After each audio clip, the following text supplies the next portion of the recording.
Hello, sweetheart.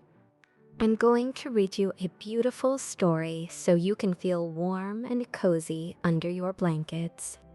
If you want, you can set your phone or tablet aside and let your imagination spark to life. The Whisperwell Fountain. In the middle of a quiet garden, hidden behind rows of hedges and flowering bushes, there stood a tiny stone fountain known as Whisperwell.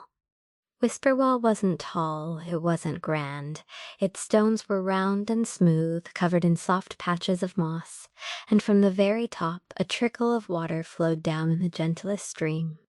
The animals in the garden always said Whisperwell didn't just make water sounds, it whispered, as if it were telling slow, peaceful stories.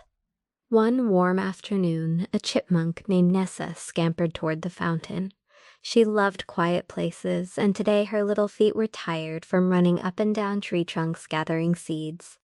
When she reached Whisperwell, she sat on the cool stone rim and dipped her paws into the water. Nessa sighed. Perfect temperature. The water wasn't cold, just cool enough to melt away any tiredness. Droplets trickled over her paws, making tiny splashes that sounded like soft giggles. The fountain whispered, plink, plink, plink. As Nessa listened, her breathing slowed, her shoulders relaxed, her eyelids grew heavier. Suddenly, a gentle flutter of wings sounded above her. It was Fennel, a small dove with feathers the color of pale clouds. "Hello, Nessa," said Fennel in a soothing coo. "I thought I might find you here." Nessa giggled. "This place is my favorite. It feels like the fountain sings to me." Fennel perched beside her. "It sings to everyone." The two listened quietly. The water slid over the stones, weaving between mossy patches and falling into the shallow basin below. Plink, plonk, shh. A soft wind rustled the leaves around them. Petals from a nearby rose bush drifted slowly through the air. The shadows of the plants stretched lazily across the garden path. Nessa leaned her cheek against the fountain rim. "It's like the garden is taking a nap." Fennel nodded. "And Whisperwell is humming a lullaby." Across the garden, a snail named Pinto made his slow, careful way toward them. His shell glistened with dew. When he reached the fountain, he looked up and smiled.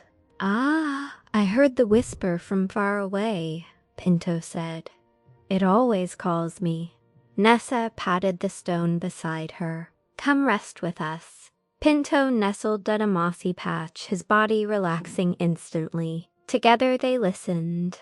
The fountain whispered more slowly now, as if it knew its visitors were growing sleepier by the moment. Plink, shh, plink, shh.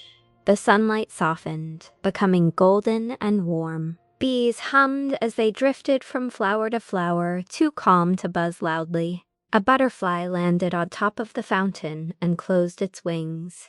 Fennel tucked her head under one wing. Pinto's eyes drooped. Nessa lay down fully, resting her head on her paws. "I think the fountain likes when we rest," she murmured. "It does," whispered Fennel sleepily. "It holds our tiredness in its water." The garden grew still. No rustling, no chirping, only the softest water song. Plink, plink, plink. And in the quiet warmth of Whisperwell's embrace, Nessa, Fennel, and Pinto peacefully drifted into a slow, gentle nap as the fountain whispered its endless lullaby. Good night, sweetheart.